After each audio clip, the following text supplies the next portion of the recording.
உங்களுடைய இப்போதைய முதலாளியிடம் சம்பள உயர்வு கேட்டாலும் அல்லது புதிய வேலையில் சேரும்போது சம்பளம் பற்றி பேரம் பேசினாலும் ஒன்றை கவனியுங்கள். அங்கு சம்பளத்தை விட உங்கள் உழைப்பு அதிகமாக இருக்க வேண்டும். அதிக சம்பளம் வேண்டும் என்று கேட்பது ஒரு விஷயம். ஆனால் அதிக சம்பளம் பெறுவதற்குரிய தகுதியை பெற்றிருப்பது முக்கியமான விஷயம்.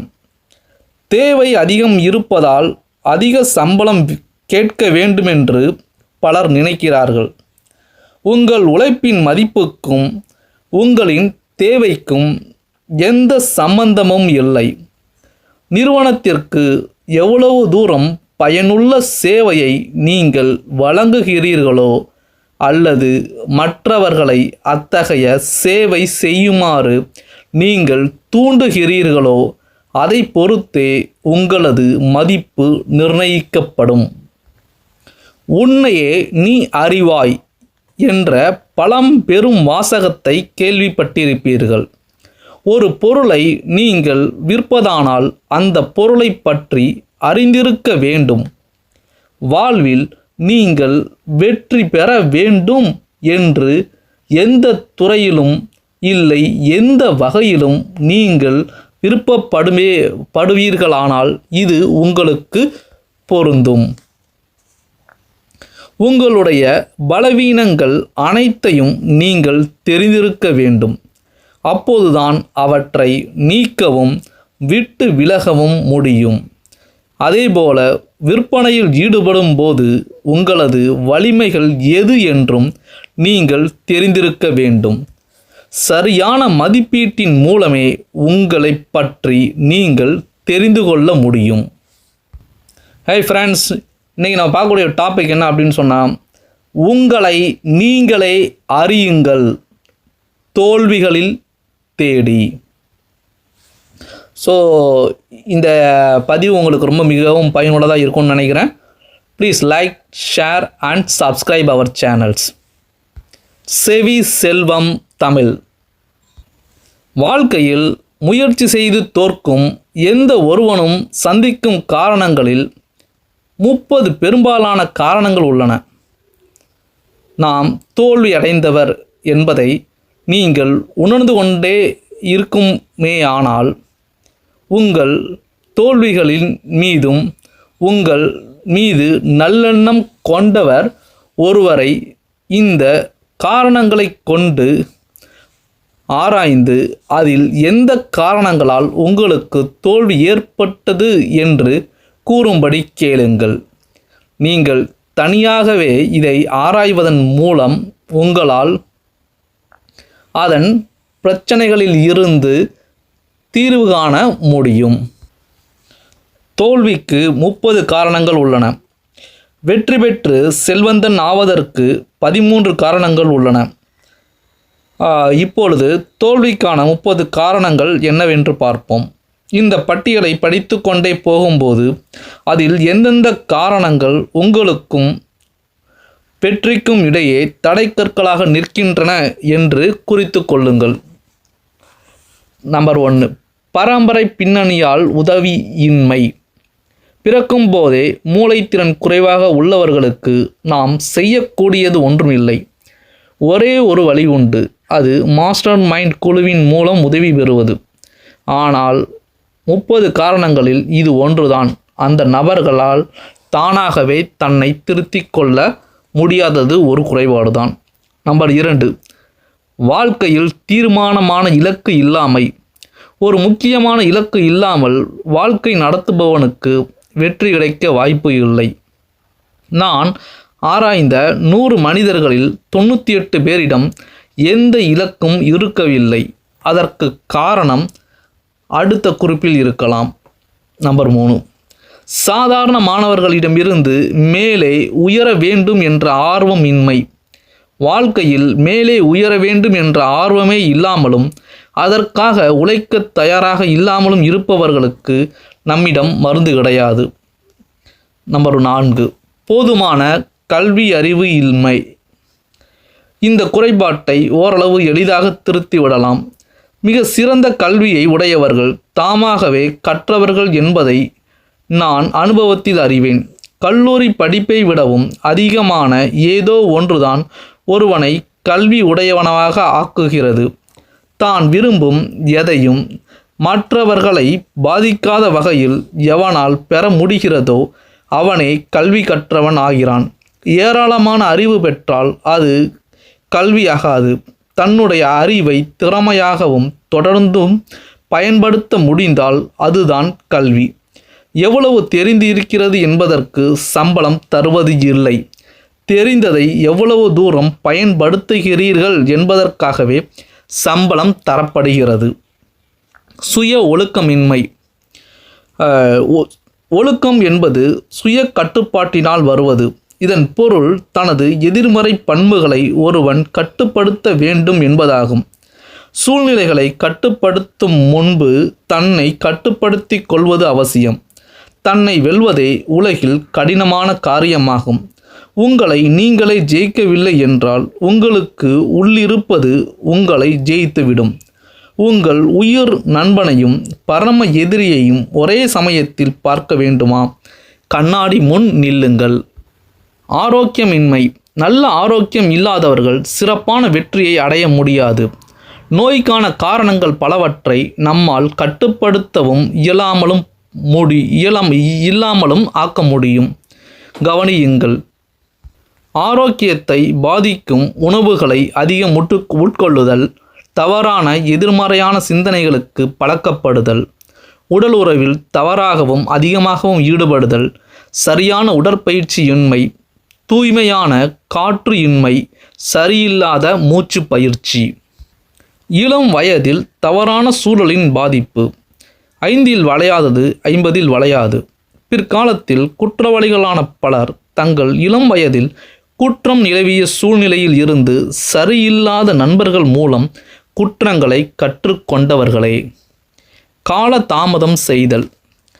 தோல்விக்கு மிக பொதுவான காரணம் இது. உனது வெற்றியை தடுப்பதற்கு கால தாமதம் என்னும் கிழவன் உனது நிழலுக்குள் ஒளிந்திருக்கின்றான். நம்மில் பலர் தோற்றுப்போவதற்கான காரணம் சரியான நேரம் இன்னும் வரவில்லை என்று எதுவும் செய்யாமல் காத்து கொண்டிருப்பது ஆகும். எனவே காத்திருக்க வேண்டாம். சரியான நேரம் என்பது வராது. இப்போது எங்கே இருக்கிறீர்களோ அங்கே இருந்தே ஆரம்பியுங்கள். எந்த கருவி கையில் கிடைக்கிறதோ அதில் இருந்து ஆரம்பியுங்கள். போக போக நல்ல கருவிகள் கிடைக்கும். விடாமுயற்சியின்மை. தொடங்குவதில் நாம் கில்லாடிகள், ஆனால் முடிப்பதில் திறமை இல்லாதவர்கள். முதல் முறை தோல்வி அடையும் போதே விட்டு ஓடிவிடுவார்கள் பல பேர்கள். விடாமுயற்சிக்கு ஈடு இணை இல்லை. விடாமுயற்சியை தாரக மந்திரமாக கொண்டவன் தோல்வி எனும் கிழவன் தன்னிடம் களைப்படைந்து ஓடிப்போவதை காண்பான். விடாமுயற்சிக்கு முன்பு தோல்வி நிற்க முடியாது. எதிர்மறையான ஆளுமை.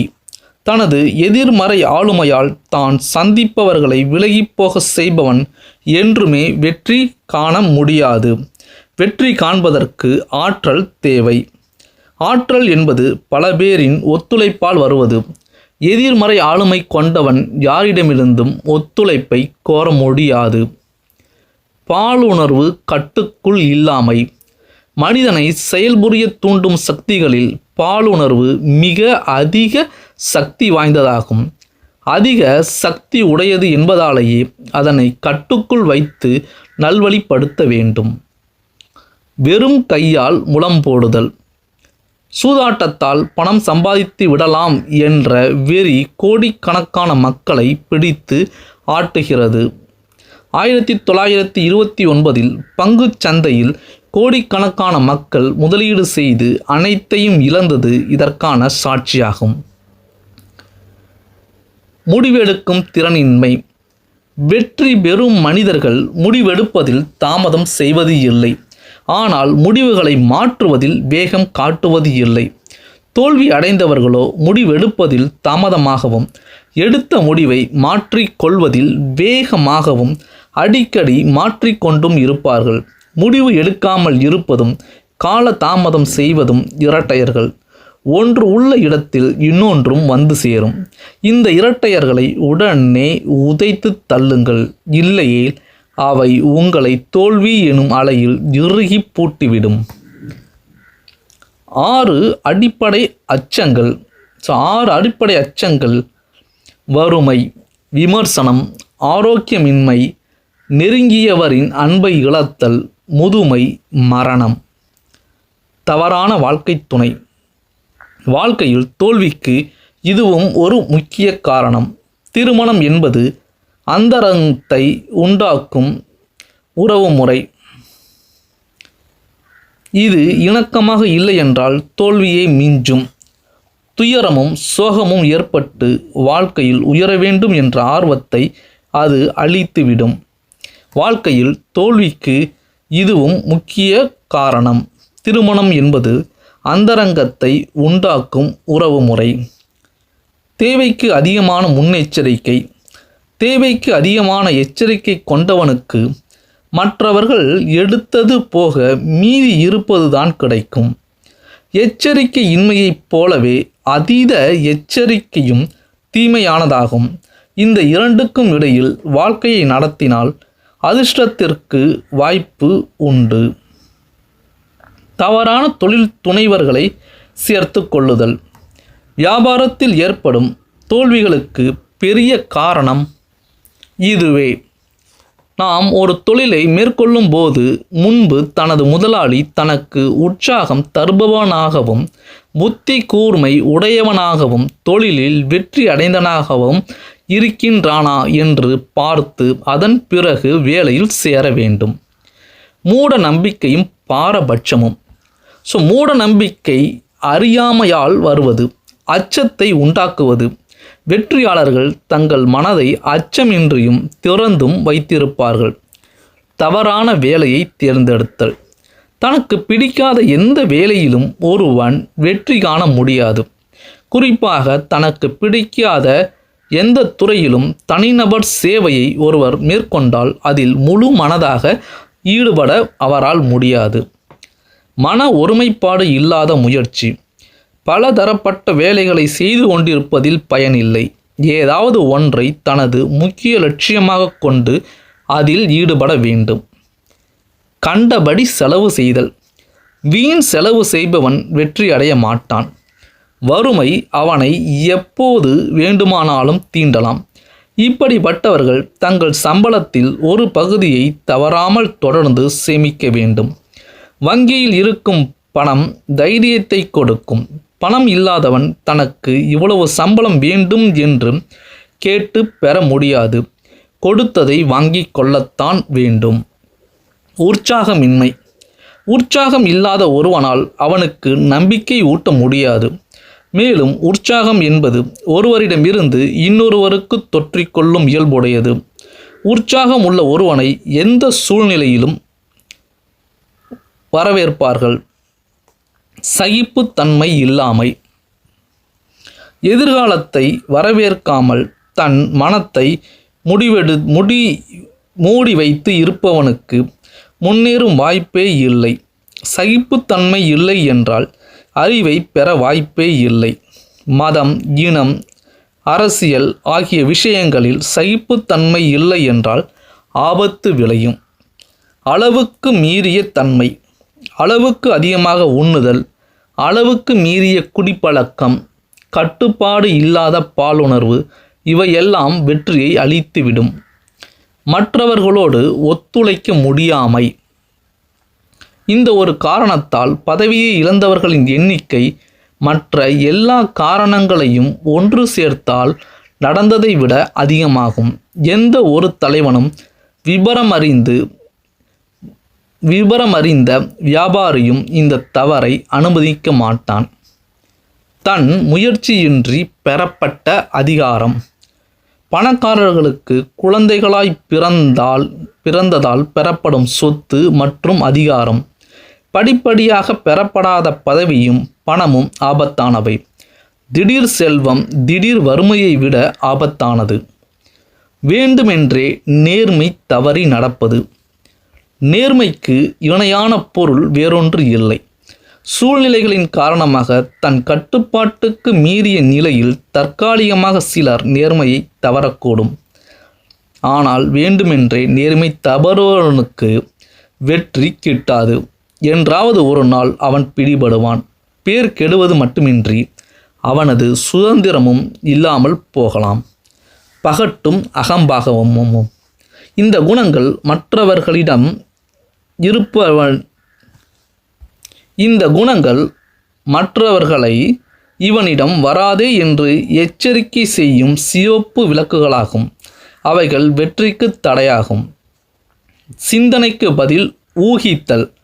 எந்த விஷயத்தை பற்றியும் போதுமான விவரங்களை சேகரித்து சிந்தித்து முடிவெடுக்காமல் பிறருடைய கருத்துக்களை கேட்டும் ஊகத்தின் அடிப்படையிலும் முடிவெடுப்பது தோல்வியை தரும். மூலதனம் இல்லாமை. இந்த காரணத்தால் தான் மிக பலர் தோல்வி அடைகிறார்கள். தொழிலை ஆரம்பிக்கும் போதே தங்கள் தவறுகளால் கஷ்டம் வருமானால் அதை ஈடுகட்ட போதுமான ரிசர்வ் நிதியை ஒதுக்கி வைக்காமல் தொழில் நடத்துவோர் தோல்வி அடைவர். தொழிலுக்கு என்று ஒரு மரியாதை அல்லது நாணயம் சந்தையில் உண்டாக முன்பு அகல கால் வைப்போருக்கு இப்படியே. இது வரை சொன்ன காரணங்கள் வராத ஏதோ ஒரு காரணத்தால் நீங்கள் தோல்வி அடைந்தால் அந்த காரணத்தை இங்கே எழுதி கொள்ளுங்கள். வாழ்க்கையில் முயற்சி செய்து தோற்கும் எந்த ஒருவனும் சந்திக்கும் காரணங்களில் 30 பெரும்பாலான காரணங்களை இதுவரை விவரித்தோம். நீங்கள் தோல்வி அடைந்தவர் ஆனால் உங்கள் மீது நல்லெண்ணம் கொண்ட ஒருவரை இந்த 30 காரணங்களையும் ஆராய்ந்து அதில் எந்த காரணங்களால் உங்களுக்கு தோல்வி ஏற்பட்டது என்று கூறும்படி கேளுங்கள். நீங்கள் தனியாகவே இதை ஆராய்வது சரிதான், ஆனால் எல்லோராலும் அது முடியாது. ஸோ இந்த பதிவு உங்களுக்கு மிகவும் பயனுள்ளதாக இருக்கும்னு நினைக்கிறேன். ஸோ இது போன்ற மற்ற பதிவுகள் வருவதற்கு ப்ளீஸ் சப்ஸ்கிரைப் அவர் சேனல் செவி செல்வம் தமிழ். தேங்க்யூ.